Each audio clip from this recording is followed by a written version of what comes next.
So there's two things that I'd like to really point out, and those were like the major things. Number one was everybody drives. So, I came here as a senior high school as an exchange student, and everybody drove to school, which was just a very, very unusual experience for me. So the house that I lived in was maybe 10-minute walk from the school. And when I try to walk, I noticed that there's literally no sidewalks. So, and I walked to school for the first few days until some of my basketball teammates realized that I was walking. Like, oh, no, we're gonna come pick you up. So they start picking me up for school every morning, which was completely unnecessary, but hey, whatever, So that's the first biggest kind of cultural shock, if you want to call it that way. The second thing is food. I come from a very Mediterranean culture, even though Croatia is not technically Mediterranean, but we consider ourselves to be. So the food is really based on seafood, everything's cooked in olive oil, a lot of fresh bread, that kind of nice stuff.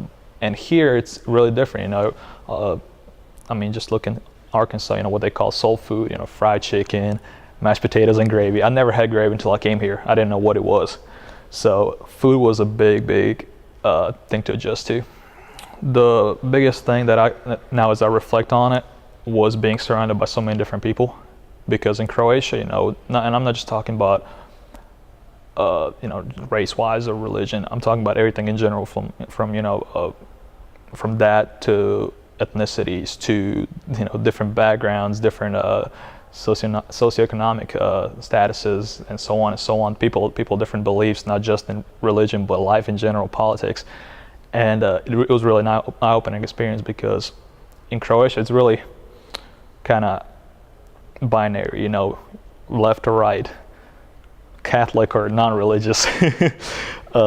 Just everything is either one side or the other. Here there's a million other things, and being exposed to that really allows you to kind of learn about different people, but at the same time realize what your actual opinion on things are.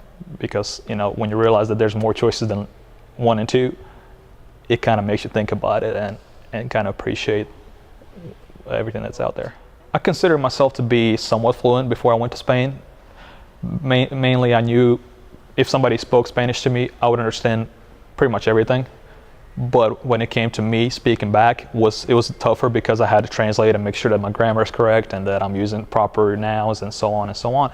But living in Spain for a month, and thanks to my host family, literally being forced to speak Spanish, even though if I couldn't remember a certain word, I had to figure out a way to describe what I was trying to say. And that really helped me not just to translate, but actually think in Spanish. So at the end of my study abroad, if somebody spoke Spanish to me, I didn't have to translate it. I just understood and responded, on the go. So one time I didn't take siesta. I was like, I'm gonna go take a walk and just sit on the river. And I was like, I want some chocolate. And so I go to the convenience store and it's closed. I'm like, okay. Go to the next one, it's closed. Everything was literally just shut down. Well, I would recommend everybody to try something like that in the first place, because a lot of people are timid about traveling in general. So, for somebody that's like that, a month in a foreign country can mean a lot. So I would recommend definitely everybody to at least try that. And then if you realize that, hey, this is something I like, this is something I enjoy, that I can benefit from, more and more by staying longer, then definitely, try something longer.